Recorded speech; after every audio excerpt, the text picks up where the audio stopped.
It's time. We're back. Happy Friday, y'all. Happy full field read Friday. Know it's been a long time, but for the first time in March, I think we missed February too. We are here, and it is a good time to be a Broncos fan. The spending spree is happening. But before we get too deep into that, I'm here with my co-host Robby. How are you doing today, sir? I'm doing great. It's just always great to be on here with my guy, and it feels especially great today because we're back. Like Yeah. Frankie said, we're back. We sent the facts, Michael Jordan style. We're back. And it seems like, I mean, the Broncos front office, like they're announcing that like they're back too. Like we're stealing free agent signings from other AFC West rivals based on what came out about like Evan Engram visiting with the Chargers. Like it's here, and it's really cool seeing like again they're really being aggressive as far as filling these needs go. And yeah, man, I mean, we're about to get into year 2 of Bo Nix, and we got a draft coming up where they've got like really I'd say only one like true like you got to get this figured out before the season starts, and that's pretty exciting because the draft lines up with it well. Yeah, before we like dive into the guys too deep specifically, like how are you feeling about the signings they made? Like what would you grade the free agency period so far for Denver? I feel really good about it, man. I feel really good because they took an interesting approach to it, but they did it in a way where it doesn't handicap them if it went wrong. So, all the conversation at the end of last year was, oh, we really need weapons. We need a running back. We need a tight end. We need all this. And while they did address tight end with the signing of Evan Engram that we'll talk about, they added to a strength of their team. The defense was the strength last season, without a doubt. Even with them, kind of falling off the tracks a little bit towards the end of the year, the defense was the strength. And they came out the gates in free agency, and they added straight to it. They added Hufanga, they added Greenlaw, and they're building upon a strength to, kind of level out that playing field if the offense doesn't develop the way they would hope. As far as a grade, I would give it like a B plus, A.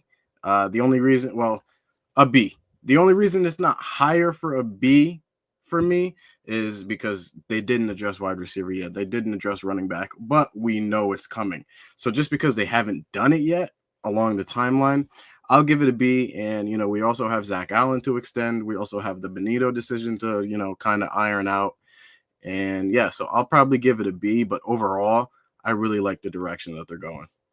Yeah, and I mean, especially in a free agency period where there weren't a lot of big names available. Like all the guys that everybody was like, oh man, I hope this guy, like most of them got re-signed. They went right back to their team, or they got like traded the days leading up to the draft, or I'm sorry, up until free agency starting. So really free agency opening didn't seem like it was going to have very much juice, but Denver was able to find like, I don't think world-beating players. I don't think, true like, oh my God, this is going to be like a top 5, top 10 player at the position or anything.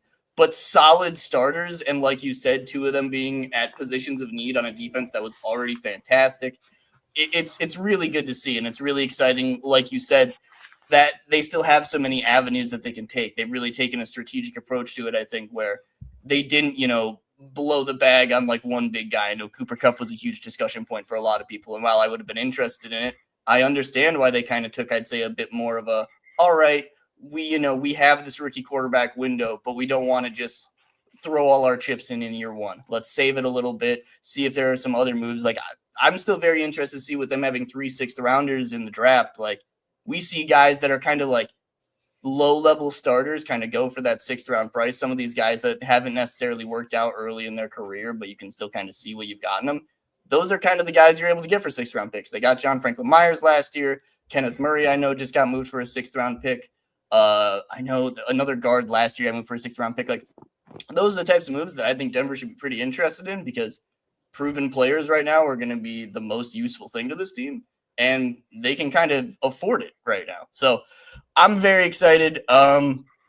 Pretty much, yeah. It's sweet to see. It's exciting getting to have a free agency period where we're not trying to figure out if Justin Fields is going to be the quarterback. Oh my God, dude. Oh man, there are some teams making some decisions out here. Random side. How do you feel about Geno's the Raiders quarterback now? Yeah, I don't know I don't know who Seattle thinks they are, but right, the gall, the audacity. They're who they think they are. I really don't. Like they're handing out money. They're replacing guys to bring in other guys who are just worse versions of the guys they already had, and they're still giving those guys big contracts. So it's not even like, oh, we didn't want to pay A player this money, so we're gonna go out and get B player. No, you're paying them. The difference is like $5 million. You want the same results in the same roster you have. You just want a different archetype. It's wild. Man, like taking like again, Gino hasn't been, great, but he's been pretty damn good, especially like his contract has been like a very good deal for like any team. Like, it's good for the Raiders for finally finding like an adequate starting quarterback that like, again, can do the job and isn't just like at an obscene price.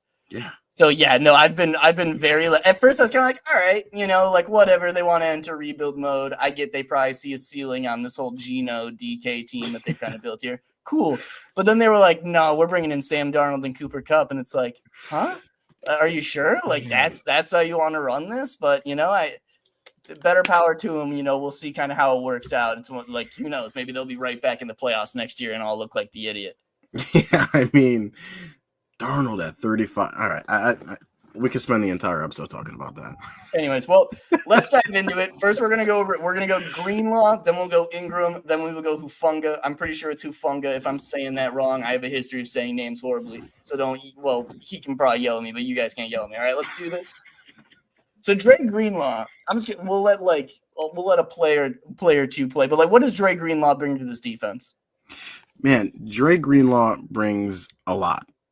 He's one of the most consistently great run defenders in the league at that off-ball position.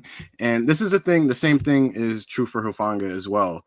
Watching that Broncos defense last year, as good as it was, as technically sound as they were, and you'll see a lot of film guys on Twitter or on talking shows, you'll see them say this, they just needed something more. They needed a spark. They needed some dogs. They needed some attitude. And they got that with Greenlaw and Hufanga.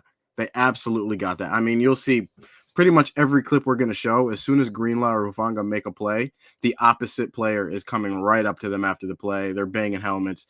They're just going to bring that energy to a defense that was already great.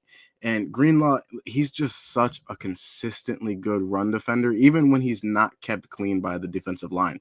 Like, it really is crazy how consistent he is. And it patches up a really big need that they needed last year at that linebacker position. Yeah, no, I couldn't have said it better myself. I mean, he's such a good, the energy both of these guys bring. I mean, we'll get into it with Hufanga too, but it's not necessarily so much about the players themselves, even though the players are quite good. But I think, like you said, it brings a really upgraded identity to what the Denver Broncos spine is. And I think too, one thing, Greenlaw is incredibly explosive. I will say he's coming off of a torn Achilles. If anyone remembers the Super Bowl a couple of years ago against the Chiefs when he was running onto the field, he looked like it was a crazy, brutal injury in the biggest moment of the year. Absolutely sucked. So Denver is getting him 19 months removed from an Achilles injury. So there is obviously, a little bit of concern. Is he going to be able to have that same explosiveness? Because that was really his calling card. But I mean, he did end up playing, I think it was 35 defensive snaps last year. He played in a week 15 games versus the Rams. Look good. I really have no issues with it. I think he'll easily be Denver's most explosive linebacker they've had probably since Baron Browning was playing as a rookie inside linebacker. He can, move backwards, he can move laterally, and he's a force coming downhill. And again, what excites me about both these guys is we've talked about it so much. This Vance Joseph defense is built to create splash plays on the defensive side of the ball. And that can be a point of frustration sometimes for people when, okay, maybe we are giving a lot of yardage. Yes, there's probably going to be a game or two or season where their pass protection plan is on point and we're getting cooked for 30 points a game. Yeah, that's probably going to happen once or twice with the type of scheme they run. But when you have players like Hufanga and Greenlaw who are just constantly around the football, they rally to the ball so well. So there really isn't a lot of yak opportunities from these guys in the first place. And with the way they're able to move in the middle of the field, both of them, honestly, because I think we'll see Hufanga in the box a decent amount as well. You can take away a lot of those quick game answers that teams are using against them. Okay, you want to throw these quick dump offs so you can slow. Sorry, my cat is going absolutely ballistic in the background. You want to slow down these quick screens over the middle, these little shallow routes we're trying to run, these quick hitches. Okay, Hufanga and Greenlaw are going to take your head off. So if you want to try to do that 10, 15 times a game while Vance is sending 7 guys at your front, so be it. So, yeah, I think it really adds just something that this defense didn't have, which, again, is crazy to say because for most of the season last year, they were a top 3 unit. Yeah, and you made a great point talking about how Hufanga can play in the box and, he likes to play around that box. It's so important that Denver hit on Brandon Jones last season because having him as that over the top field safety lets Hufanga play naturally in that roamer type of, safety tweener linebacker role where he's best in. Like, he is insane when he is in the box, when he's triggering on gaps, when he's triggering on those quick game catches like you just talked about. It was so huge for them to hit on that last season because it lets these players play so well, so comfortable, and so fast in their roles. Like we talked about it all last year with Vance Joseph. These guys are bought in. They know their job and they're doing it well because they know they're comfortable in that role and they have pieces on the opposite side of them that are also comfortable in that role. So it's just really big that they've hit on these 2 off seasons, like back to back, because it all comes together. It really all comes together. As big of a problem the run defense was last season, they came in this season, this offseason, and they patched it with Greenlaw and Hufanga. Well, they tried to patch it. We'll see how it, comes to fruition on the field. But they're making these steps towards building a more complete defense. And again, the defense was great last season. So it just really bears to note how important it is for them to hit this consistently. They're both Paytons are doing an amazing job at building this roster. Yeah, no, and I wanted to even add on to what you're saying. Like, it makes complete sense. Like, Brandon Jones was so good playing deep last year. He shows incredible range. And then Hufanga being able to use his instincts close to the line of scrimmage. It's just exactly what you want. And it was so interesting watching kind of free agency take place on day one because all the linebackers went back to their team or signed a contract seemingly within the same, hour. And it was, the Hufanga trade or the Hufanga signing kind of happened, right after. And I was almost like, man, is Denver just saying, we're not getting a linebacker this year. We're just going to get a box safety and hope it kind of does the same thing. Luckily, they were able to obviously add both. But yeah, I mean, it's crazy going back and watching that 22 49ers defense, which is that was the year they had their most success for both guys, I'd say. And I mean, those guys are lining up next to each other at linebacker most of the time. It's actually kind of insane. I mean, they had Jair Brown that year, and they also had Tayshaun Gibson. I think they had Tayshaun Gibson that year too. Where those are 2 guys that you can trust a lot more playing deep. That but I will also say he can also do the other things. I don't want to make it sound like he can't play deep because he is a bit of a risk taker at safety. I really think he'll actually play very well. If they're playing a lot of quarters, cover 6, and just getting to poach out dig routes the whole time. But there are a couple times where San Francisco tried to do that, and you'd see him creeping up on the dig route, and all of a sudden they're hitting a massive fucking post over his head because, he was getting a little bit antsy and he was wall watching a little bit. So, another versatile chess piece for Vance Joseph, but again, also one that has a defined strength that I think they can really work with because it was something they didn't really have last season. One last question on the safety room that I want to kind of throw your way. So they have 2 guys right now that, they're I don't want to say they're expected to miss time. These are 2 guys that have had issues playing a full 17-game schedule, however much they were playing a few years ago. How are you feeling about PJ Locke as that third safety? Honestly, this might be an unpopular opinion, but I really didn't see. Listen, I'm happy they signed Hufanga. Really good player. Really good player. He's going to be really fun to watch. He's going to end up being a fan favorite pretty quickly just because of the style of play.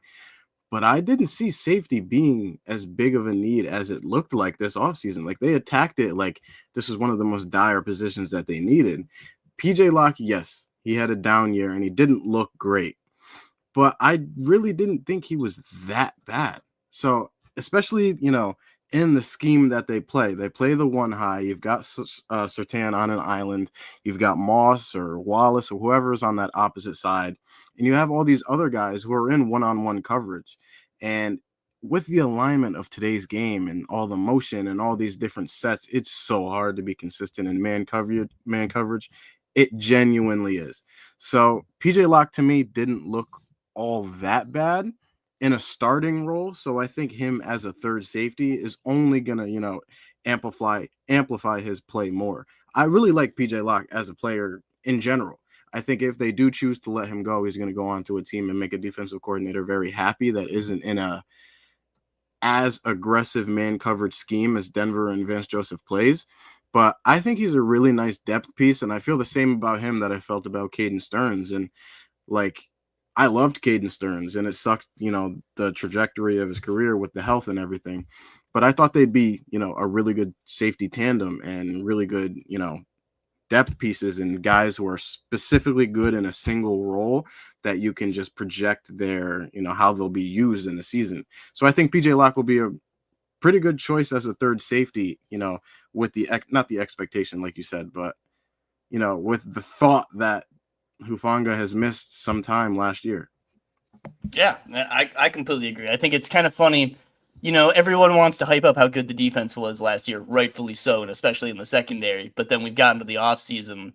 And again, PJ Locke wasn't incredible by any means, but I think at worst he was like a C plus, like he was a solid player for them at the least. It did kind of wear down a little bit as the season went on, whatever. But him and Riley Moss is a bit of a different example, but a similar example. It's like, okay, the defense wouldn't have been as good as it was if there were truly just like these holes in the defensive roster that everyone thinks there is. Like, I know that Riley Moss against, T. Higgins is like a nightmare game for everybody. But they would not have been as good as they were throughout the entirety of the season if Riley Moss was not a very good second cornerback on this team for like 13 weeks. Like, I don't know. And again, it's kind of the same thing with PJ Locke. We're like, yeah, he was a starting safety for like a top 3 defense. Does that mean that he is a top 3 safety? No. But that means you can trust him to at least play a role in this unit, and the entire field's not going to get lit on fire, So I agree. Also interesting to see if JL Skinner will get his way onto the football field this year. He seems like a guy they love at special teams. But again, I mean, they've kind of put in the time at least at this point, and you'd like to see a guy like that get an opportunity. At least I would, because he was an interesting prospect coming out. He was kind of a guy that, again, slipped due to injury. But yeah, that safety room as a whole will be very fun to kind of pay attention to, because, again, they've got a lot of guys that I think have the upside and have the ability that, like, man, if these guys are on the field, this could be a really strong unit. But it's kind of like, are they going to be able to be on the field? Because I think Brandon Jones missed a couple games last year too, right? Yeah. I could be mistaken, but yeah. All right, on to the big offensive signing, the Joker. Robby, explain the Joker position to me. Let's lay it on the people. I mean, this is for you. This is why I did this. I genuinely am just, and listen, this isn't to be pedantic. This isn't to be, excuse my language, a dick to anybody who has used the term. I want to make that clear off the bat, because the head coach of our favorite team used it. So obviously it's going to be used more and more after that. But I can't stand the usage of the term Joker. It has been given 20,000 different definitions over the past month. It's insane. To me, I personally don't feel that Engram is that Joker, and that's not to say that he's a good player. I love the signing. You can go over to my Twitter. I have raved about the Evan Engram signing. I don't think he's a Joker because we see him winning in one way. We see him in the slot, detached from the line, working in the middle of the field against those linebackers and safeties. That's one way. A Joker, to me, is a guy who can win in different positions and do different roles. Like if we go back to Alvin Kamara, he was an elite running back, and he was also an elite receiver out of the backfield working against those linebackers and those safeties. We look at Marcus Colston. He was an elite receiver on the inside. He was a good blocker, and he also could play outside at X if need be. That wasn't his main role, but you could see him do that. You go back at Jimmy Graham. I also don't necessarily think Jimmy Graham is all that much of a Joker, even though Peyton himself called him one, because Graham is another guy. He won in one way. He was inside. He was too big for the linebackers, and he was too strong and big for the safeties. That's not to say that they're bad players. To me personally, from beyond this offseason, because Joker is not a new term. Joker has been used for years. It's been given different names. It's been given star. It's been given all these different names. Joker, to me, is a guy who can win in different positions in different areas of the game. With that said, I really like the signing of Evan Engram. I really, really like it. You can envision his role so clearly. And, even with the down year last year, he was still a good yak receiver. And that was the one thing that Denver was missing. When you go through the tight ends and even the receivers across the board, yak was the one thing that Denver was missing. They were close to the bottom of the league in yak. across the board, whether it's yak over expectation, yak per reception, or total yak. They were at the bottom 5. They desperately needed that. And while Engram probably, he's not Gronk, he's not going to be out there breaking 100 tackles, he still gets that yak because of the way he's used and his athleticism against those linebackers and those safeties. Now, is the clip of him blocking in this reel? Yes. Okay. So I'm going to go on a bit of a tangent here. So I will apologize to anybody in chat, and I will apologize to my co-host. The one knock I have for Evan Engram is he's not that great playing in line when he's attached to the line of scrimmage. Now, yes, I had everybody telling me that's not his role. That's not what he's being over to do. In a sense, that's true. He's a receiving tight end. He's being brought over to give juice to the passing game. But at the end of the day, he's a tight end. He's going to play attached to the offensive line. Yes, 60% of his snaps were in the slot, but the other 30 where he wasn't out wide were in line. That's a big chunk of snaps throughout an entire season.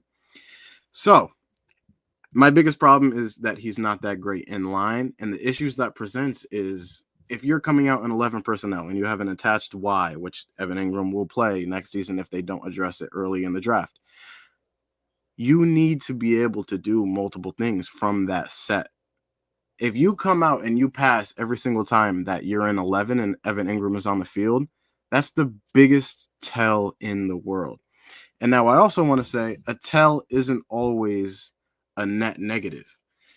Some of the greatest rushing teams in the history of the NFL, they didn't give a shit who they put on the field because they know on any snap, their guys are better than the defense's guys.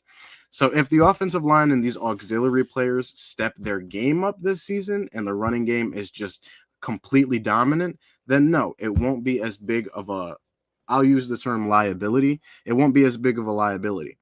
But if we see the same blocking, that we saw last year for the offensive line and those auxiliary players, it will be a little bit of a problem because you don't have that multiplicity as an offense. You won't be able to run out of 11, so teams won't respect it, and then it'll be harder to pass. But that's the only knock I have on Engram, other than the fact that, he missed a lot of the season last year and he's missed a lot of games in general. But overall, I really like it. But, not every signing that Denver makes is an A+, and that's okay. Guys are in their specific roles. They're going to produce in their specific roles, and that's okay. But there also are knocks and things to be mindful of going into next season. That's my rant. I think you nailed it. Yeah, I mean, a few things.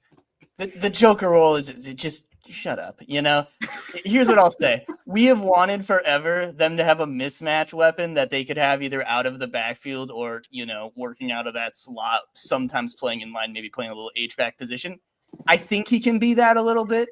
What you said about the yak opportunities is like such a big thing. One of the biggest things I took away while watching, because he's not, like you said, it's not like he's bowling over dudes. He's not Rob Gronkowski breaking 7 tackles, but he can beat guys to the corner and turn up field, which it was so watching, because it was like every time, Denver runs those 3-level boot concepts and you have like Nate Adkins running to the flat. You got like Troutman running a little deeper and then like Sutton running the deep crosser over the top of it.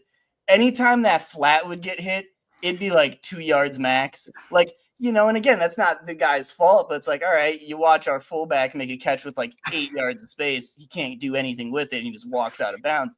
Evan Engram, it's like, oh shit. He puts his foot in the ground, turns upfield. This could turn into a 20-yard reception.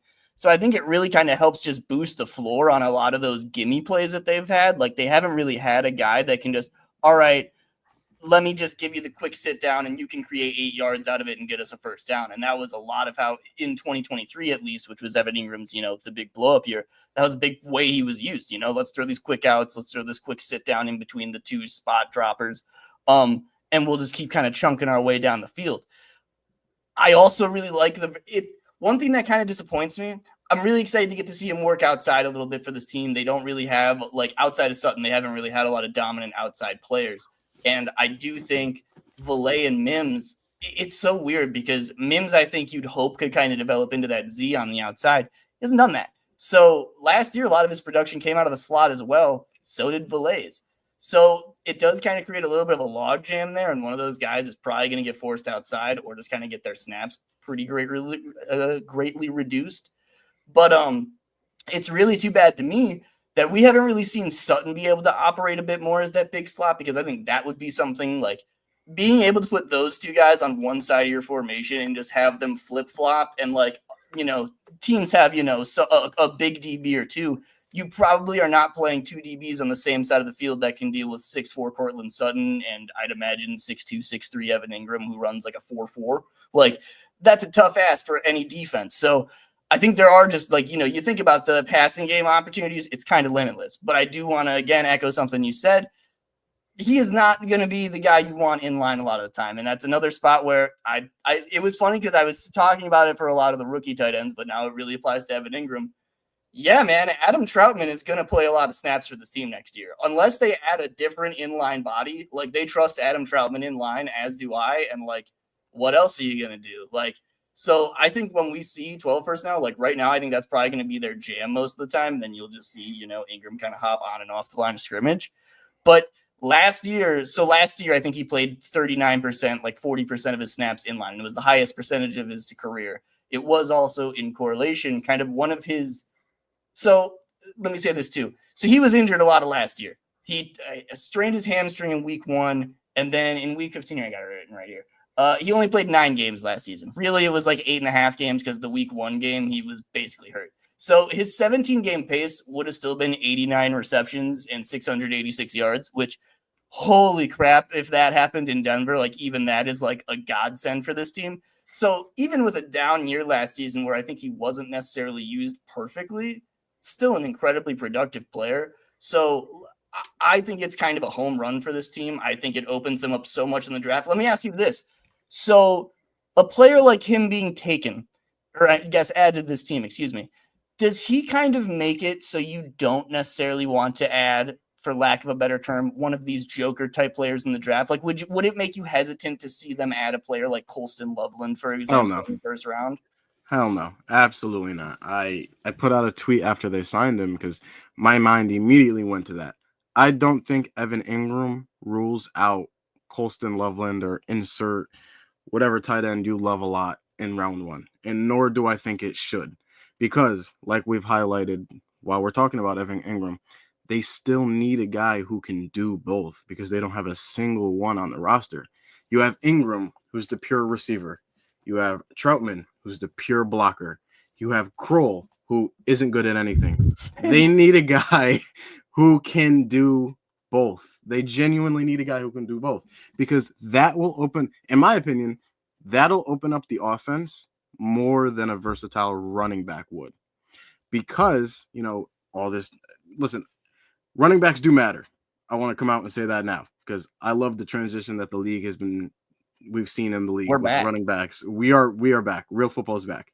But obviously, a running back is an extension of the offensive line. A good offensive line and good blocking, a running back will be successful regardless of who that running back is. Well, not regardless.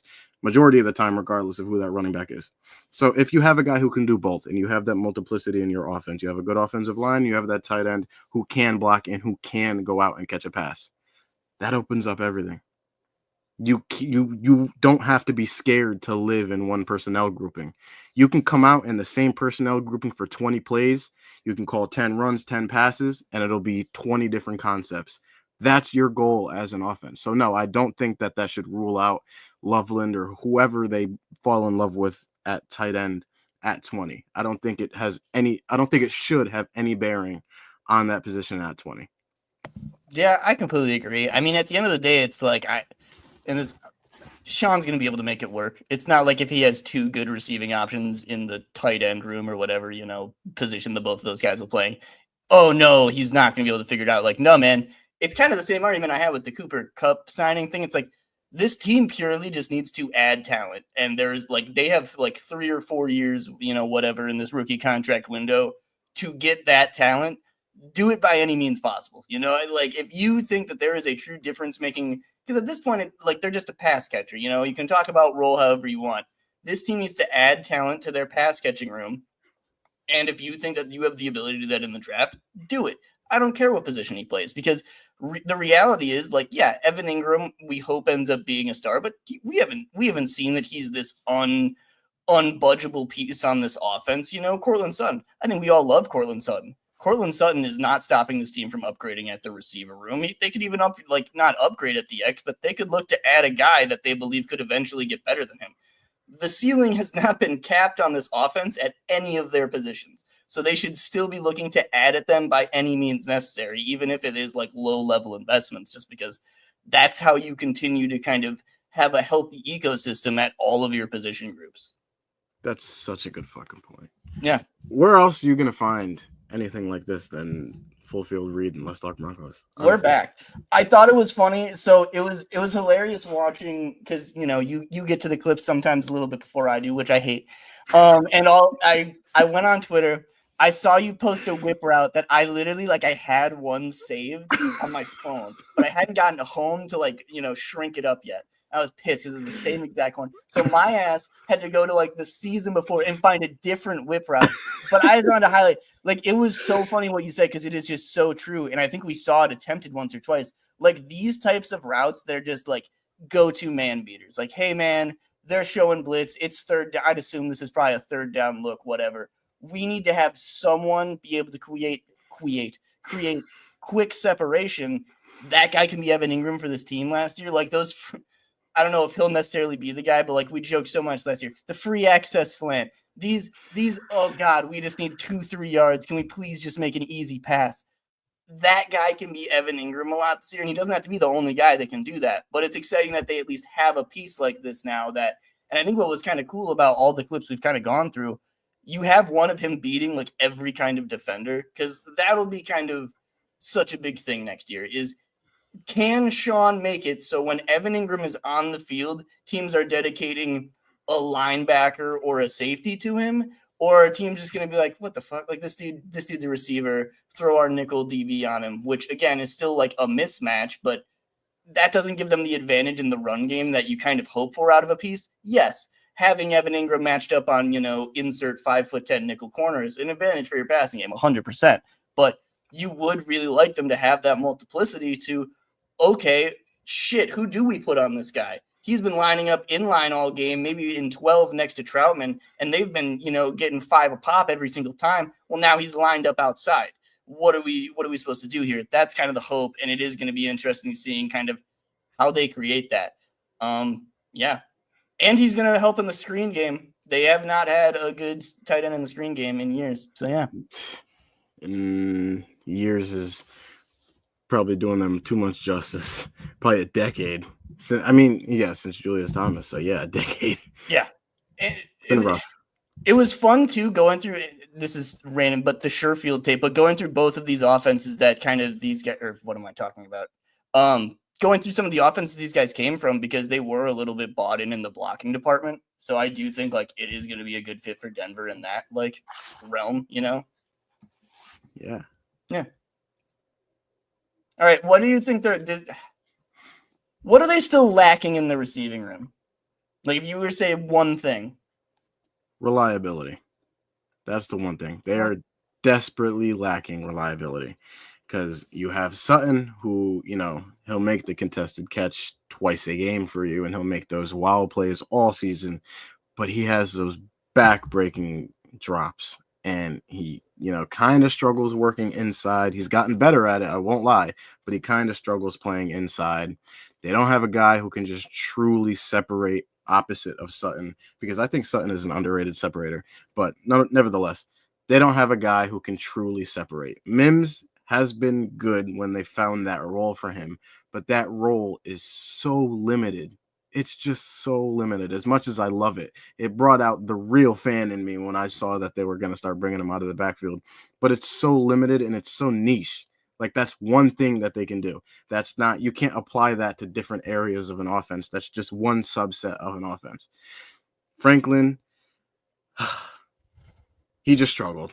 He just struggled to make the catches downfield. He wasn't all that much of a threat on those screens, except for, I think it was 2 touchdowns he had on them. They need a guy who's reliable, who can get you those 3, 4, 5 yards a pop, that can separate on those third downs. And it doesn't even necessarily, obviously the goal is to go out and get somebody who's going to change a game, but they don't even need that. They just need a guy who is reliable. That's what they're missing. Yeah, I mean, I couldn't agree more. I'd also like to see them get a guy that can break a tackle because, again, last year, I mean, it's been an issue with Sutton for years since he had his ACL tear. Like, he's not a guy that's going to run out and take guys after the catch a little bit. And they just don't really have any of those guys except for if Marvin Mims is able to completely break loose on you. That I'd like to see that a little bit as well. But again, really just like another true competent outside guy. And that's not me saying that Valet can't be that, but as you said too, I do have concerns about, I mean, his ability to separate. Like, he's not the best separator in the world. He's a guy that seems to work a little bit better using his head, using his mind to kind of be like, all right, where is this space going to be? Knowing the coverage I'm facing, let me kind of work off that. Where, yeah, they just need more consistent guys down to down. Do you think that Valet can survive as a primary outside threat? Like, let's say he's kind of the odd man out. He's not getting those big slot receiver reps anymore. Do you think he can survive purely playing outside? I think he can. You know, I'm a really big Valet fan.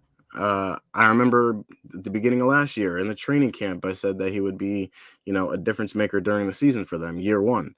I think if you isolate his game and what he is good at and what he offered the Broncos last year, I think you could see that translate to the outside.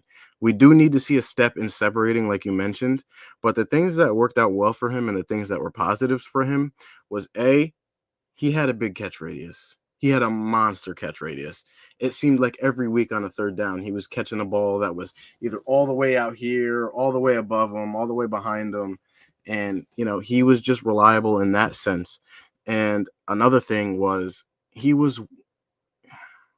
had some catches downfield where you watched the play and he got open downfield. And that's something that we haven't necessarily seen. Like even Sutton, when he gets the ball downfield, there's a defender there. He just mosses the shit out of him. But Valet was working downfield. Even when it was inside, I think that translates well to outside. The only thing that I think we'd need to see a big step from him to be able to be comfortable saying, okay, we're going to leave you outside, is the blocking. And it wasn't, I don't want to knock him. It wasn't an effort issue. It was just a technique issue. And that's a lot easier to fix in wide receivers because a lot of the times when wide receivers are blocking on the outside, you're just coached to get in a guy's way. You're not coached to drive him into the turf or drive him off the sideline. That's the goal, but you're coached to just get in the guy's way. We're not looking for a George Kittle. So I think that's a lot easier to project for him. And if there is a guy who's going to be forced outside, like you said, I'd probably at this point be most comfortable projecting Valet in that role. Yeah. Well, I think the point you made too about him not necessarily being an asset in the run game. I mean, moving him more outside, further away from the ball might honestly help out a little bit with that. And you'd kind of hope that Evan Engram would be a little bit more useful than he was last year in that role. So another thing, one discussion I want to have too. So the defense this year, I think I'm excited.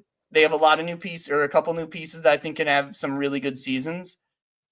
I'm a little concerned that they're pretty invested in a lot of guys that, have injury concerns, they're recovering from injuries. Like it seems like they believe Alex Singleton is still going to be a starter for this team next year. They've got Dre Greenlaw coming off this Achilles injury. They've got Hufanga, who's had a couple injuries in the past couple of years, hasn't played many full seasons behind him. They have a few guys like that. Is it an area where I guess I'm just kind of, at what point should I not feel nervous about this? Because it's kind of crazy looking at the past couple seasons. They've been healthy. They are like the strength and conditioning staff. They're doing the damn thing. So how do you feel? What's your concern level on their ability to kind of keep a lot of these guys on the field? The only reason, if we're talking in sense of a single season, like we're just strictly projecting next season, I am pretty worried because even when you add Evan Engram to the mix, all three of their free agent signings played a combined 18 games last season. That's barely a full season between three players. That's concerning. And yes, they may not be connected injuries like Engram, the hamstring and the torn labrum, nothing to do with each other. Hufanga, ACL and a wrist, nothing to do with each other. Greenlaw, Achilles, and what did Greenlaw go out with? It was a shoulder, I believe. Shoulder, yeah. Shoulder. Nothing to do with each other. While that is true, these guys, an issue for them has been staying on the field. So yes, projecting next season, I am kind of worried because not only do we have those three, we have Brandon Jones, who when we signed him, he was another guy who, it was kind of like we're gambling on him because he missed some time. But in the games he was on the field, he was pretty promising. Not only do they have that, they have Riley Moss, who just worked back from an injury last season. They have a bunch of these guys that they're taking pretty big gambles on when you're talking about just next year.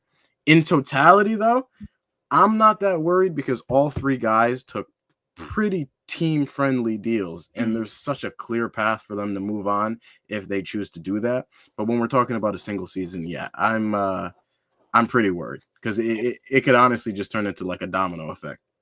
Well, it's one of those things too. I mean, when you look at the linebacker room, I guess it's one of those things that like I'm foreseeing how, I see all the futures. I'm Doctor Strange in this thing, and I can totally see a world where, again, I think the typical Broncos fan is like, oh shit, like they signed Dre Greenlaw, linebacker problem is completely solved, and it's like I think that they are going to have a big upgrade in the linebacker room next year, but they have Dre Greenlaw, who again looked good in one game last season and then got shut down in the second game he played. He is 19 months, like he tore his ACL basically in the off season like a year ago. He did not. It's not like he's 2 years removed from this thing. He's going to be 19 months when the season starts. Excuse me, not 19 months today. He's basically 13 months today. So there's a question mark of this is a guy who plays a lot around his explosiveness. Like he probably only plays at like 230. He's not that thumper. This is a guy that if you see him take an athletic step back, at least that first season back, people are going to start to get pissed.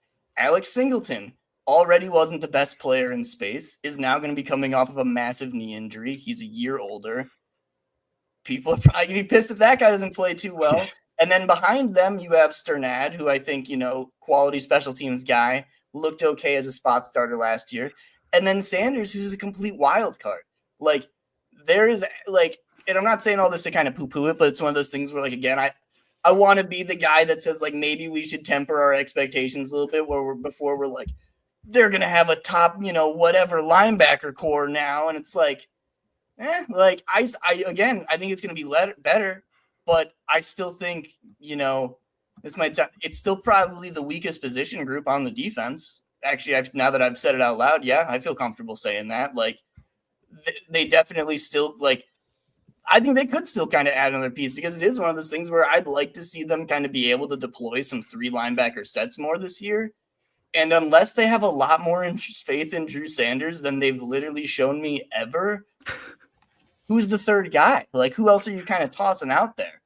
So, yeah, it was kind of something I just wanted to bring up because, again, I'm excited, and it's now been 2 years where the injuries haven't been an issue. But, like, unless, their strength and conditioning staff is, like, actually just descendants of angels, like, this is fucking football. Like, this shit can happen. And if you're gambling on a lot of guys that are fresh off injuries and they're, already getting a little longer in the tooth, you're asking for trouble. And then we already kind of touched on this, but then I just wanted to ask one more time.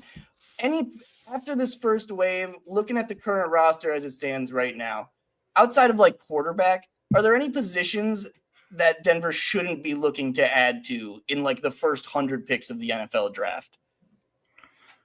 I mean, I think they're set up in a really unique way right now because they're great in a lot of areas and they shored up the holes that they did have in free agency where they're clear to just pick best player available, whatever position that is, obviously outside of quarterback, because we have the type of GM who has taken gambles on athletes before because like he understands drafting. Say what you want about George Payton. I understand. I probably won't argue about that. He understands the value of the draft, where to find value, where to withhold value. He understands that betting on athletes is, I don't want to say 9 times out of 10, but it is, the safer thing to do, to just bet on athletes, bet on good players. So they're in a position where they can just go best player available. But if I'm going to really pinpoint one position that they probably shouldn't look towards, I mean, it's got to be tackle at this point, right? It's got to be tackle. Because even with guard, like Powers is, I like Powers. I really like Powers. But he's still on that like teetering edge where they could replace him, but there's not really any options out there. They could look to, develop a guy behind him. So even at guard, even if it's not like a big percentage, there's still a percentage of, they could take a guard at 20 or in the top 100. But I can't see them taking a tackle. So just to answer the question, I'll go with tackle. Yeah, that's fair. And that's pretty much where I landed as well. But I do think it's kind of a fun thing to kind of really highlight because, man, like I was thinking about it, like outside corner has kind of been an interesting discussion, and I'm very pro Riley Moss. I don't want anyone to get this misconstrued that Riley Moss shouldn't be this team's outside corner next year. But they probably do need to have like another outside cornerback option. And I do actually like some of the guys in this class. Like shit, if they ended up saying, let's dedicate another 3rd round, 4th round pick to a corner, I might not love it, but I can't say I'd be that surprised. Like you said about tackle, I agree, but I think we both really like Zach Strief. Zach Strief seems like a very quality offensive line coach. If he's banging on George's door on day 2, being like, "Hey, there's this tackle in the 3rd round that I think in 2 years I can have at an All-Pro level," sign me up. You're about it, and I think that's such a an exciting place to be for this team building wise. They're not really cornered into anywhere that they have to add outside of running back, which again, it's such a given that they're going to add to the position that it doesn't even feel really worth talking about. I don't know, like, does it end up being a free agent? Who knows? But I do think there will be at least a couple new bodies in that room going into next season. But yeah, man, it is pretty cool to be like, man, they can do whatever. If there is, like you said, a really talented player at insert exposition group that slipped out of the 1st round and is available around, I think they pick 51. Take him. Take his ass. I don't care. If he's not going to play right away, like this team, yes, they're in a window where you want to capitalize in the next like year, 2, 3 years. But if you draft a guy that's going to be ready to go next year or the year after that, I think that is such kind of a smart way. And especially when you think about, they have a lot of guys they need to figure out still, not a lot of guys, but they have a couple guys they still got to figure out how to pay, like Nick Bedino, how are they going to figure out that contract? Zach Allen, I'm getting more scared by the day because that guy is going to get a bag. So yeah, kind of a fun little thing there before the draft. You got any other closing thoughts on the 3 players they added in free agency? We really hit on anything. The one thing that I really wanted to highlight when we came in here is just the fact that they all played 18 games combined last season. Like, that's really worrisome. And again, if we're talking years down the line, okay, they signed team-friendly deals, which I completely praised Sean and George Payton for that because they've set this team up in the event that the worst happens, there's a clear path to move on. But if we're just projecting for next season, that's pretty worrisome. And I don't want it to sound like we're ragging on the signings or we're ragging on the players. No, we're just being realistic. Like, we're genuinely just being realistic because these things do happen. And although we have a great strength and conditioning coach team, these things happen. It's football. And like you said, especially when you factor in the type of player that Dre Greenlaw and Hufanga are. Oh, yeah. They're going to be around the ball. They're going to be around the player. They're going to be around the point of contact every single down. So, the risk is only going to be higher for those types of guys. So it is kind of worrisome. And, we'll see how it plays out. Yeah, 100%. Well, Robbie, where can they find your wonderful work? I don't got anything else. Yeah, I think that's pretty much it. I think we're good for tonight. Where can they find your glorious work? You can find my work over on Robbie_NFL. You can find me every Friday, Full Field Read with my co-host Frankie. You can find my articles also at the letstalkbroncos.com. You should all be checking that out because this team has done amazing draft content. Frankie and holy shit. Who was at the Senior Bowl with you? I'm so sorry. Jacob Romano. Frankie and Jacob Romano were at the Senior Bowl. He's forgettable. Who cares about Jacob? I'm so fucking sorry. I just blanked out. Frankie and Jacob were at the Senior Bowl. They've done an amazing job with the content. They've got interviews out both on their Twitters. They just did an amazing job. Everybody check out the letstalkbroncos.com website and the YouTube as well. But yeah, that's where you can find my work. What about you, Frankie? Frankie's Film on Twitter. I'm posting cut-ups, any other signings they make, I instantly dive in. Like Trent Sherfield got signed. I don't know why my brain thought Trent Sherfield was, and this isn't to take away at all from him, I thought he was a much more impactful receiving weapon for the Vikings over the past couple of years. I must be thinking of like some other player they've had as a depth piece that's caught a couple touchdowns. Because I turned into the Trent Sherfield tape and was excited to at least see 30 catches. No, not at all. So a little bit disappointed there, but yeah, any new players they add, me and Robby will be on it right away, trying to figure out if they're going to be our new favorite, our new favorite little Jordan Humphrey, which I don't think he's going to be back next season. I'm heartbroken. Well, he'll probably be back on the practice squad. We'll see. We'll see how the league feels about him. But yeah, again, I want to echo too. Follow all the Let's Talk Broncos people. They are all so goddamn good. Whoever that guy was I went to the Senior Bowl with, he writes once in a while. Forget him. I'm just kidding. Jacob's fantastic. Carter's fantastic. Bree's fantastic. Mario's fantastic. Now I feel like I have to say every single name. Patrick, Joey, Zach. Everybody's fantastic. Hammer. Everybody's awesome over there. So make sure you're checking out all their work. And yeah, we will be back on here more regularly, especially once we get a little bit closer to the season. But yeah, we'll try to get a little bit of draft stuff maybe in here for you guys, because I know there's obviously a lot of interesting players. Maybe we pull up some backs in a week or two and we can start looking at those guys, because again, that's kind of the one spot where it's like, well, you do need to add somebody there. So what are you guys going to do about it? But yeah, thank you guys all for stopping. We got 500 viewers tonight. That's awesome. We haven't had, that's a ton. So I appreciate all you guys. Make sure you guys are subscribing or whatever you're on a social media platform where there's buttons, click the buttons. So thank you guys for clicking the buttons. Thanks for tuning in. And you guys have a great night and a great weekend. End stream.